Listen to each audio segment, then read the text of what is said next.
Developing now, police are searching for the man accused of killing a former Steelton High Spire football player. And tonight, we are learning more information about the man who is wanted for the shooting and the man who lost his life. The Steelton community is remembering Kenyatta Henry. He was a football player at Steelton High Spire. His team posting photos saying that he brought laughter to every huddle and bus ride. He was killed outside of a mini market yesterday. Officers say they're looking for the man in connection to this. A suspect here is Quadir Rameau. He's facing murder charges, among others, tonight. CBS 21's Maxine Rose live outside of the store where all of this happened. What we know about the shooter and how the community is responding. Maxine, you've gotten a lot of new information today. Yeah, Candace, in speaking with people here on South 4th Street in Steelton, they tell me that they were all impacted by this incident in several different ways. But the owner of the Phoenix Mini Market here tells me that she was actually there moments before Kenyatta was killed. I never expect that nothing like that happening here, you know. Marilyn Rodriguez says Kenyatta Henry, his brother, and the suspect were inside her store Tuesday afternoon, waiting for food, acting normal, until shots rang out moments later. I called the 911 so they can get assistance, but I didn't know he was dead or not. I feel so sorry, you know. All of them was crying like crazy. You know. It was a bad moment for real. Rodriguez says the neighborhood is pretty close and that Henry and his family would stop by often. And I never thought that nothing like that would happen to them because they was a good kid. I mean, a lot of the family, and they is a good people. It's really bad. I mean, it's sad. He's too young. Neighbor James Phillips lives across the way on South 4th Street, but says he wasn't home when the shooting happened. He was at Steelton High Spire High School, where he's worked for more than a decade. They immediately went on lockdown. I was trying to leave early then, knowing that it was right across the street from my house, but I couldn't even leave the school. With the alleged suspect still at large, students and Phillips won't be back in the building until next week. But even those who haven't been directly impacted say they are still feeling a huge sense of loss. It's quiet right now, super quiet. The neighborhood is hurt.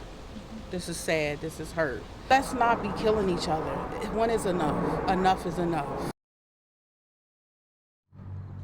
And Steelton's police chief tells me today that there are multiple agencies still looking for that suspect right now.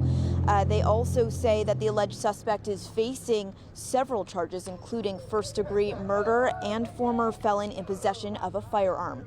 Live in Steelton Borough, I'm Maxine Rose, CBS 21 News.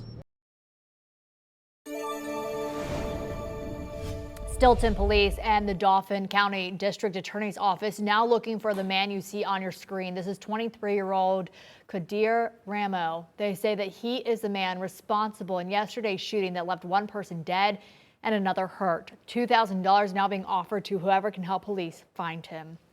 CBS 21's Maxine Rose live outside of that store where that shooting happened yesterday with how the community is responding. What are they saying to all of this, Maxine? It sounds like it's a pretty tight-knit community there. Yeah, absolutely. People here on South 4th Street say that they are just angry. Another word I heard was, just shocked. A lot of these people say that this area here, yes, tight-knit, I guess would be the word, but also, it's family friendly. So for something like this to happen has really shaken all of them up. And today, one woman tells me it just felt quiet here today, unfortunately. Yeah, much different than what they usually feel around that area. I know you spoke with the owner of the market where that shooting happened. What did she tell you she saw moments before everything unraveled?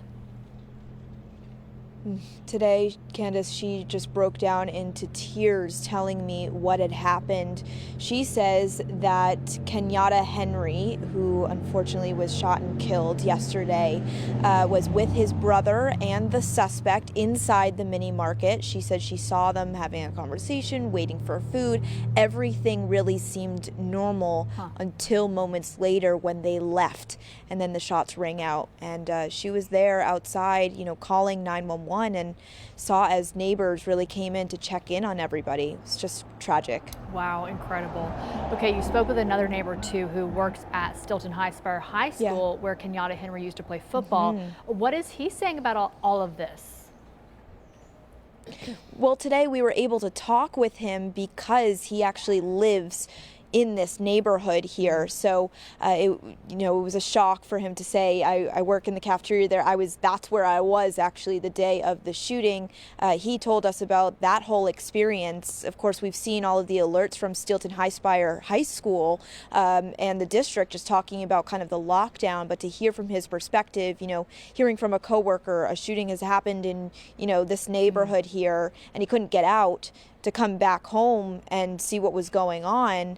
But he tells me, having experience at that high school and getting to know many of those students over the more than a decade that he's worked at that high school, he's come into contact with kids like Kenyatta Henry, and says that he watched him play football, for example, when he was at the high school. So everybody in this community is really feeling the impacts of all of this, Candace. Yeah, I was just thinking, this single act of violence, this death has impacted so many people in so many different ways. So hopefully that suspect is caught soon. Let police know if you do know where that suspect is.